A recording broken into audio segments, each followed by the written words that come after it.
Okay, hello everyone. Thanks for coming to our presentation entitled On the Fly, Collaboration Between Teachers and Teacher Librarians in Inquiry Learning. And thanks to our participant Annie for giving us our main title. Now, I'm Kasey Garrison, and this is Lee FitzGerald. We're from Sturt University, which is based in regional Australia. I'm a former teacher librarian, originally from the United States, and I've worked as a teacher researcher at Sturt Uni since 2013. Hi everybody, I'm Lee. I'm a tiny bit older than Kasey, and I've been a teacher librarian in Sydney since the beginning of time. I'm particularly interested in guided inquiry design, inquiry learning model, and I've written a book about it, plus work with schools and students at CSU to disseminate it. Kasey and I have bonded over guided inquiry, travel, and her King Charles Spaniel named David Bowie. We are both based in Sydney, teach pre-service and practice teacher librarians at Sturt University, and most importantly, we're good friends who enjoy working together. Yes. You're up, Lee. The background to our study is education in a post-truth era. Definitions of post-truth. It was the 2016 word of the year. Post-truth is the public burial of objective facts by an avalanche of media that appeals to emotion and personal belief. It is also the educational background of Australian education. How are students to find their way in the post-truth era? The case for information literacy is stronger than ever, and teacher librarians, school libraries are in a strong position to lead it.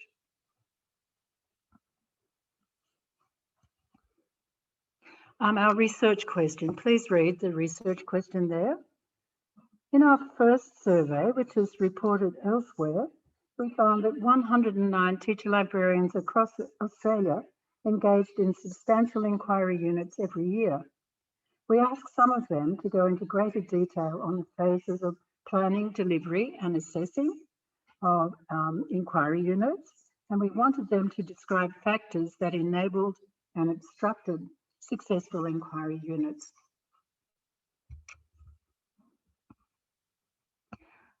Our literature review focused on the above points, if you just have a look at those there. The bombardment of information through social media channels and news sources needs more than ever the critical skills to sort the wheat from the chaff. The teacher librarian is specially trained for this. However, our literature review highlighted that the critical role of the TL is very much misunderstood and is actively under threat in Australian schools. It was also found that collaboration between teachers and teacher librarians is rarely expected or facilitated by teachers and teacher leaders. So the model of collaboration suggested by Montiel-Overall as level D, where an inquiry program is embedded into a school and TLs and teachers collaborate on all aspects of inquiry learning, was found to be the most effective model.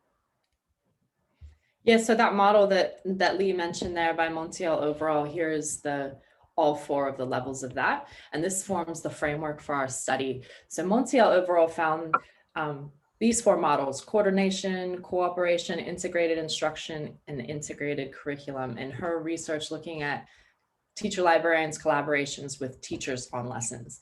And we're using this as a frame, as it is commonly used in the literature and based on some important work in this field, including that of David Lurcher, who's a bit of a guru in school librarianship. So from the top down, the models become increasingly more collaborative, which I'll give some more details on our next slide. So this slide gives some descriptions and activities within each of the modules. So you can see module A on the far left was that top one, and describes some very basic relationships and activities happening here. So the teacher librarian is gathering resources for the collaborative unit mostly. And then as we move to the right, you can see the descriptors broaden and deepen in terms of the relationships between the teacher and the teacher librarian. So at the top, we have shallow trust, becoming deep trust, becoming commitment, as well as the activities down in the second part becoming a bit richer and deeper. So there's still lots of sharing of space, funds, and time happening, but students are also being more present as we move across. So in that Model C and Model D. So the main difference between those, the last two models, Model C and Model D, is this bit that's bolded and circled here. So that's the co-executing the integration of classroom instruction and library instruction. So Model D really puts the emphasis on collaboration being embedded into the curriculum itself and being kind of a more school-wide collaboration instead of just within the classroom or just within the library. Okay, so then going into our methodology, so we used a phenomenological design for this study, as this approach is non-directive and leaves questioning open so themes can emerge naturally throughout the data collection process. As Lee mentioned, our study had two phases, the first being an online questionnaire for Australian teacher librarians, and then the second, interviews with teacher librarians and their collaborating teachers. So in the first phase, we asked for volunteers to then participate in the second phase, and we got a lot of volunteers, but unfortunately, we were only able to secure 8 interviews. So 6 interviews with teacher librarians, and then 2 collaborating teachers were interviewed as well with 2 of those teacher librarians. So since we had such a small sample, we kind of had to rethink about our methodology a bit. So we decided to go with a case study methodology. So examining in much more depth the 2 teacher librarian pairs, and then the 4 individual teacher librarians that we interviewed. So we utilized their questionnaire data from that first phase, as well as their interview data from both phases, and then also collected some artifacts from their inquiry teaching units where available to share. So things like lesson plans, student assessments, worksheets, that kind of thing. Okay, Lee, and now we'll get into some details about the participants themselves. Okay, so the first one is Alexandra. She's a TL in an IB primary school in the Australian Capital Territory, and she's a very experienced teacher and TL. The school uses the International Baccalaureate Primary Years program as their inquiry method. And the main advantages of that program, IBPYP, is that it allows time for collaborating on inquiry purposes, and all units of work are by inquiry. And teachers are given 2 periods a week for planning. And so Alexandra says, and so the teams will meet each fortnight with our curriculum planner, who is our coordinator as well. And we plan out the curriculum requirements. We talk together as a team. And as TL, I go to that meeting so I know exactly what's going on in their classrooms, what they are doing, and then where I can tap in to help them. So she wasn't automatically included as teacher librarian in the planning sessions. So Alexandra worked really hard to make sure she is scheduled into the planning meetings. And she's very proactive at knowing what's going on in the curriculum and pointing out where the library can help. Because inquiry as an approach to learning is central to the curriculum in her school, the level of collaboration she can achieve is potentially at the top level, Model D, were it not for the fact that she has to work so hard to ensure that the TL is included in all phases of inquiry, and that there is work to develop on, including the TL in assessment.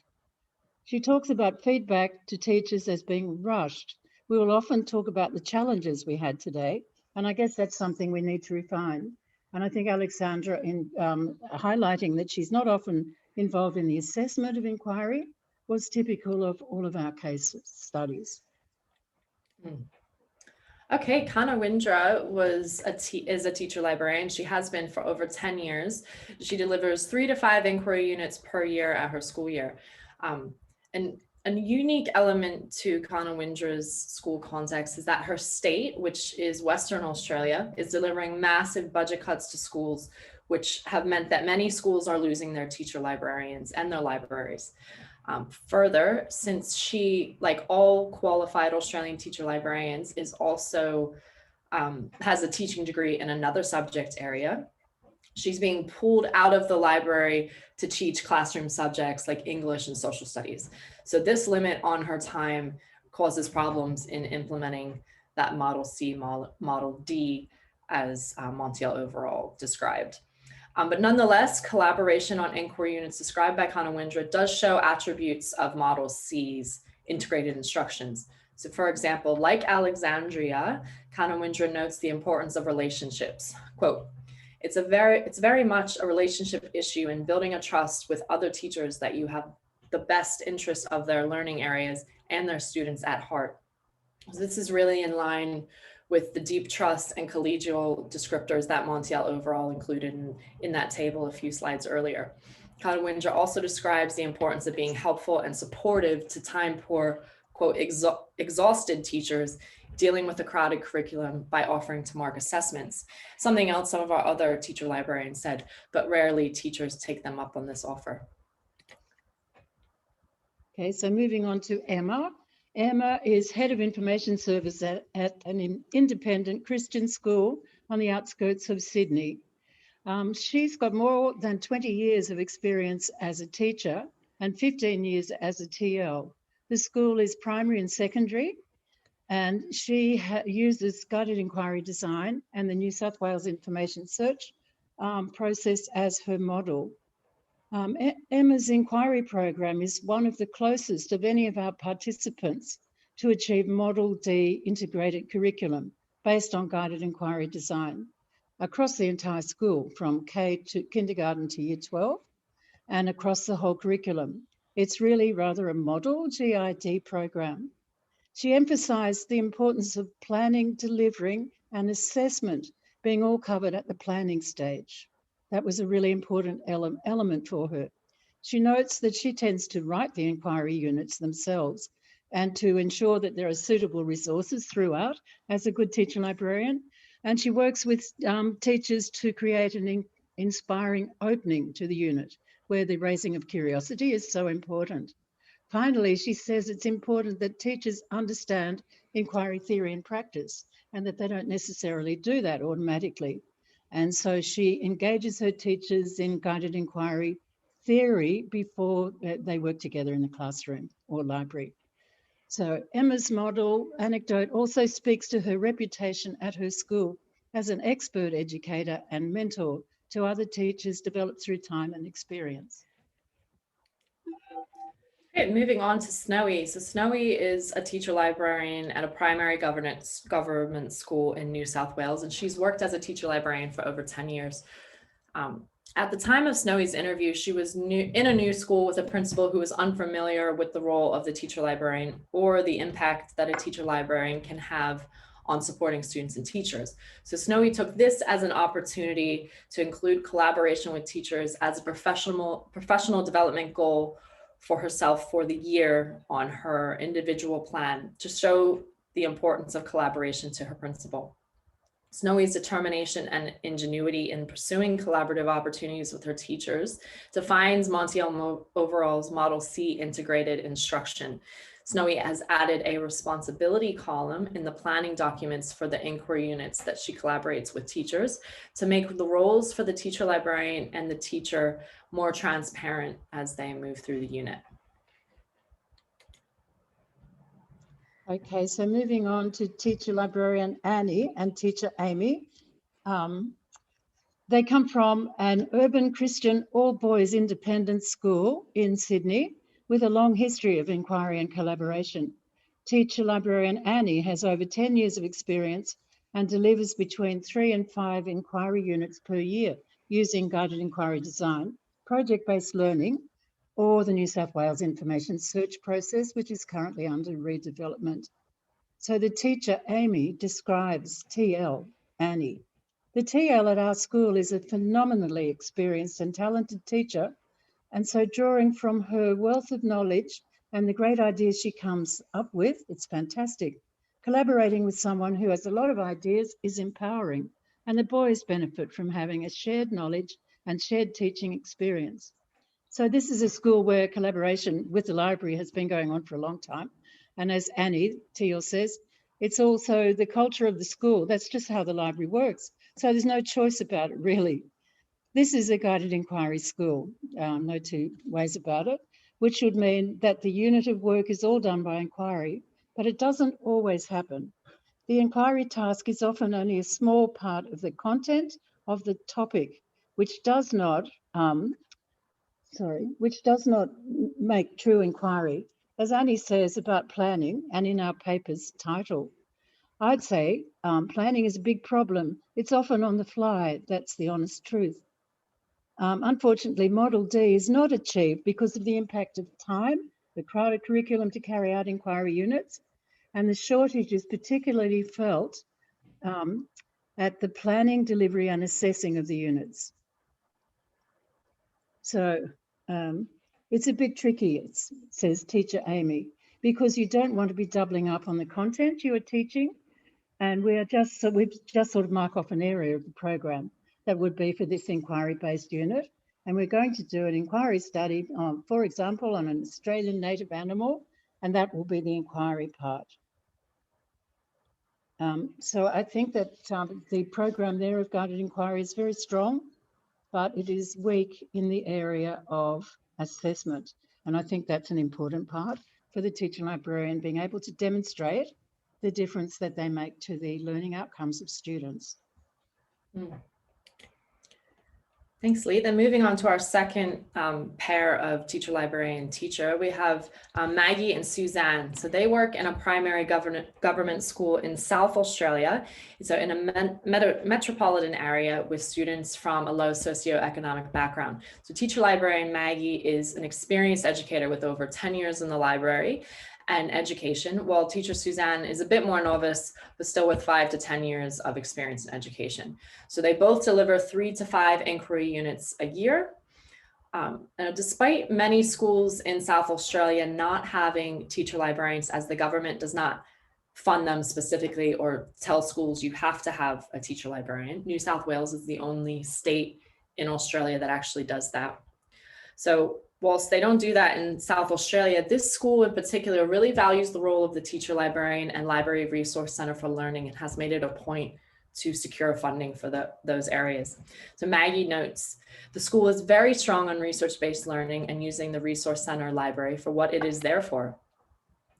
As noted by some of our other participants in our study, the collaboration between teacher librarian Maggie and teacher Suzanne grew because they had, quote, developed a really good relationship, as Suzanne said. They were friends in their school and they decided they wanted to work together more closely. In their interviews, teacher librarian Maggie and teacher Suzanne describe a collaborative inquiry unit spanning various areas of the curriculum and showing aspects of Montiel-Overall's Model D integrated curriculum, one of the only examples that we saw in our research.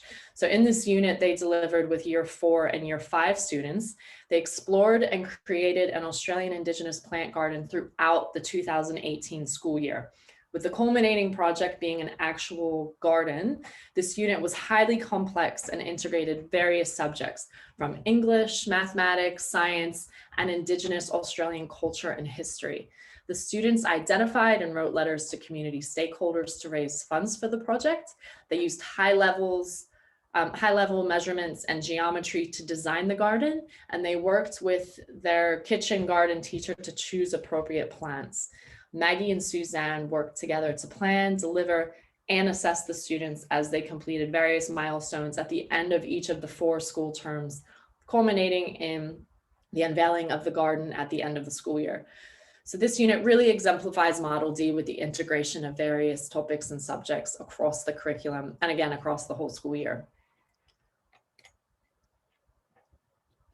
Okay, so looking at comparisons across the 6 cases, despite the drive of many of our TLs in creating a curriculum-wide cultural collaboration, most of them were operating at Montiel-Overall's Model C, which is integrated instruction, instead of what is sometimes known as the Holy Grail, described in Model D, integrated curriculum. As defined in the literature review and shown in Table 1, the main difference between these 2 models is the integration of collaboration across the school. So findings across our 6 cases identified 2 themes as having the biggest impact on this issue. schoolwide culture, including an understanding of the nature of information literacy and the role of the teacher librarian. And it's also time. They're often hindered or supported by the schoolwide culture. An example of the importance of schoolwide culture comes from teacher librarians Emma's school. At the time of our original interview with Emma in 2019, her school had an administrative support and vocal support about inquiry learning across the curriculum. Many inquiry units were happening at all levels. However, in a recent discussion with Emma, she described a new administration at her school has come in and it has shut down the inquiry program to focus back on the notion of explicit teaching, which is getting great coverage in the Australian educational media at present.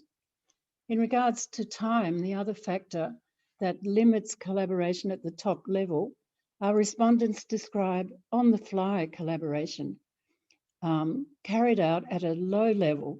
Model D collaboration, where planning, delivery, assessment of inquiry units happens as described by teacher librarian Annie as once in a blue moon. Statewide culture with decline in school library budgets and TL staff allocations is a problem in Western Australia. However, at the same time, one of the only examples of Model D was with our TL Maggie and teacher Suzanne, who described an elaborate inquiry unit where students created the Indigenous plant garden. Their state is also suffering from budget cuts and TL position losses, but at this particular government primary school in a low socioeconomic area, collaboration is thriving due to a supportive administration and a schoolwide culture of working together. As noted by TL Maggie, there's a lot of collaborative teaching. There's a lot of collaborative learning. It's a brilliant school to work at. So most of our participants also highlight a difference between primary and secondary schools in relation to inquiry and collaboration. TL Maggie identifies that primary schools have that freedom to explore the design and the unit of inquiry-based learning across a full year and across a full class and curriculum. TL Annie and teacher Amy described something similar when they discovered how the primary curriculum and syllabi naturally integrate different elements of inquiry learning in contrast to our secondary syllabuses. TL Emma's school is across primary and secondary levels, so she had a unique perspective on this. I find that secondary teachers are so focused on their senior classes that to even concentrate long enough to have a conversation with you is very difficult. Whereas with primary teachers, oh, Kasey. Yeah, so I'll finish that one, Lee. So primary teachers, they integrate. Our primary teachers are just amazing. They work in teams and they do collaborate within their teams for everything anyway. So basically, Emma's noting that they're just much more used to collaborating. It's integrated into the way that they do their teaching. But this is a problem, as Conor Winger discussed. A big issue she is seeing is a decline in information literacy skill level that students are bringing to secondary school, and that teachers are not ready to teach those extra skills. She notes, quote, "The expectation is with the general classroom teacher, the kids are still coming in with the skills they've always come with, which isn't the case." So this may relate to the funding issues described by Conor Winger earlier in her state, but either way, it's a concern and an even further drain on already time-poor Australian teachers and disappearing teacher librarians. Teacher librarian positions need more security and better definition in Australian schools, as well as in the pre-service training of teachers and administrators to support information literacy learning. We really believe that's key, having more education at the pre-service level so teachers know not only what to expect from their teacher librarian, but how they can work with their teacher librarian and what they can give them. So just in conclusion, we really believe the role of the teacher librarian as an information literacy expert is even more critical in a post-truth era.